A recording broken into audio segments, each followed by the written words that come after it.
Il y a quelque chose qu'il faut quand même rappeler ici, que vous rappelez tout le temps, Jacques Beau, et qu'on ne rappelle pas assez, parce que dans nos médias, sur ces questions-là, on désinforme en permanence.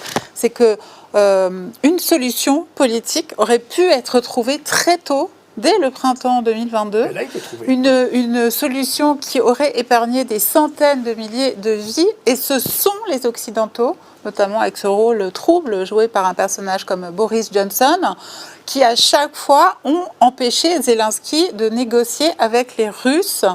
Ça, on ne le dit pas sur les télévisions françaises. Il y a 3 reprises où les Ukrainiens ont voulu négocier avec la Russie. La première a été le 25 février 2022, où Zelensky, c'était le lendemain du début de l'offensive, Zelensky a appelé le ministre des Affaires étrangères suisse pour organiser une conférence de paix.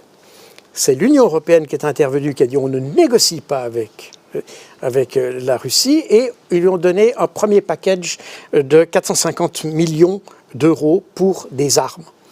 La deuxième fois est arrivée 3 semaines plus tard, à la mi-mars, lorsque Zelensky, constatant que son armée était dans une situation difficile, est arrivé avec une proposition pour lesquelles les Russes s'étaient déclarés intéressés et favorables à discuter sur cette base, et qui a pratiquement été signée d'ailleurs, parce qu'on a déjà la proposition signée par la délégation ukrainienne qui a été présentée. Donc on sait qu'on est allé très très loin dans cette discussion. La troisième fois, ça a été en août 2022. Erdogan a proposé une rencontre au sommet entre Zelensky et Vladimir Poutine.